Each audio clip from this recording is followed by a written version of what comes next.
السلام علیکم ورحمۃ اللہ وبرکاتہ۔ حضرات گرامی،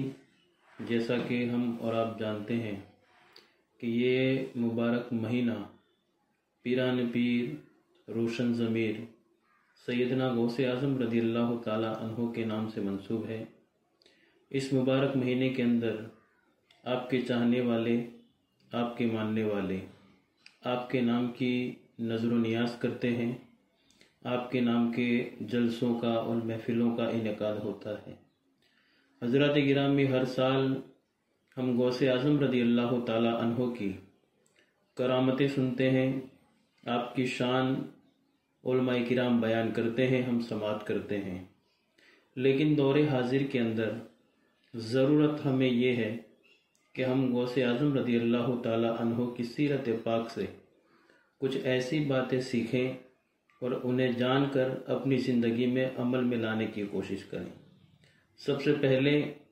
تو غوث اعظم رضی اللہ تعالی عنہ کا جو بچپن کے حالات بیان کیے جاتے ہیں، آج ہمیں ضرورت ہے کہ ہم ان کے بچپن کے حالات کو جانیں، سمجھیں اور اپنے بچوں کو سنائیں،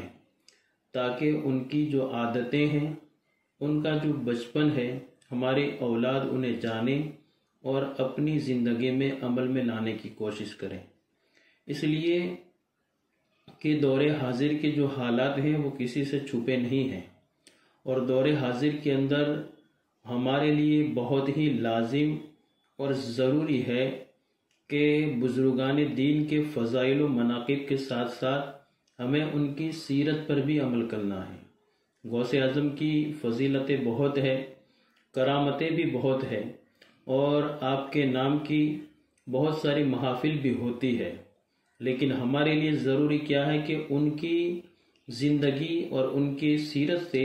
ہم کچھ ایسی باتیں لیں اور اپنی زندگی میں اسے عمل میں لائیں کہ جس سے ہماری آخرت میں ہمارا کچھ فائدہ ہو سکے اور ہماری دنیا بھی سنور سکے۔ تو دیکھیں کہ ہمارے لیے دور حاضر میں ضروری ہے بچوں کی صحیح تعلیم اور بچوں کی صحیح تربیت۔ تو یہ غوث اعظم کا مہینہ ہے، تو ہم غوث اعظم کے بچپنے کے کچھ واقعات اور آپ کے بچپنے کے کچھ حالات اپنے بچوں کو سنائیں، اور انہیں بچوں کو انہی طریقے پر چلنے کی ہمیں رہنمائی فرمانے کی ضرورت ہے۔ آپ دیکھیں کہ غوث اعظم رضی اللہ تعالیٰ عنہ خود بیان فرماتے ہیں کہ بچپنے کے عالم کے اندر جب میں اپنے علاقے کے بچوں کو کھیل اور کود کے اندر ملوث دیکھتا تو میرا بھی دل چاہتا تھا کہ میں ان بچوں کے ساتھ جاؤں اور کھیلوں، لیکن آپ فرماتے ہیں کہ جیسے ہی میں کھیلنے کے قریب ہوتا تو غیب سے ایک آواز آتی کہ اے عبد القادر، تمہیں ہم نے کھیل کود کے لیے پیدا نہیں فرمایا ہے۔ آپ فرماتے ہیں کہ وہ آواز جب میرے کانوں میں پڑتی تو میں دائیں اور بائیں دیکھتا، اور جب کوئی نظر نہیں آتا تو مجھے کچھ دہشت سی لگتی، اور میں وہاں سے بھاگتا ہوا اپنے گھر کی طرف چلا آتا اور اپنی امی کے دامن رحمت سے وابستہ ہو جاتا۔ آپ فرماتے ہیں کہ جب حالات بدلتے گئے اور جب میں اپنی زندگی میں کچھ آگے بڑھا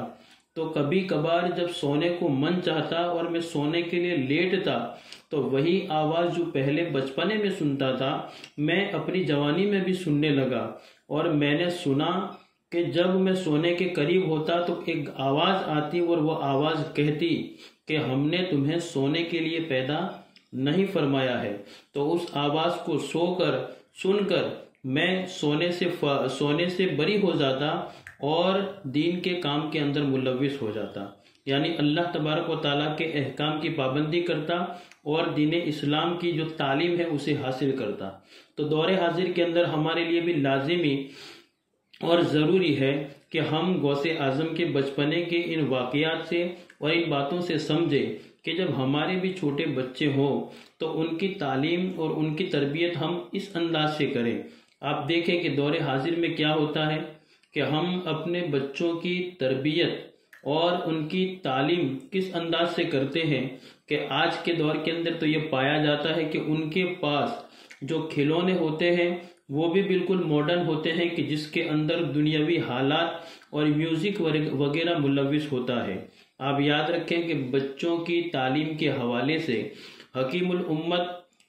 مفتی احمد یار خان نعیمی فرماتے ہیں کہ جب بھی چھوٹے بچوں کی آپ تربیت کریں تو ان کے سامنے کوئی کام ایسا نہ کریں کہ جس کی وجہ سے ان کے اخلاق اور ان کے کردار پر اثر ہو، اس لیے کہ چھوٹے بچے ہوتے ہیں وہ ہمیشہ اپنے بڑوں کی نقل کرتے ہیں۔ اگر کوئی ایسا کام آپ کریں گے جس کی وجہ سے بچوں کے اخلاق اور کردار پر داغ لگے گا اور وہی کام دیکھ کر بچے اگر اسی چیز کو اپنائیں گے تو آپ یاد رکھیں کہ واقعی طور پر آپ کے بچوں کا بھی اخلاق اور کردار بگڑ سکتا ہے۔ تو اگر ہمیں ان کے اخلاق اور کردار کو سنوارنا ہے تو یقینی طور پر جب بھی ان کے پاس آپ بیٹھے ہوں تو آپ قرآن پاک کی تلاوت کیا کریں، نعت پاک پڑھا کریں، درود پاک پڑھا کریں اور ان کے سامنے کوئی اور حرکت نہ کرے بلکہ اللہ کی بندگی کرتے ہوئے نماز کی پابندی کیا کرے، اس لیے کہ امام غزالی رحمۃ اللہ تعالی علیہ نے فرمایا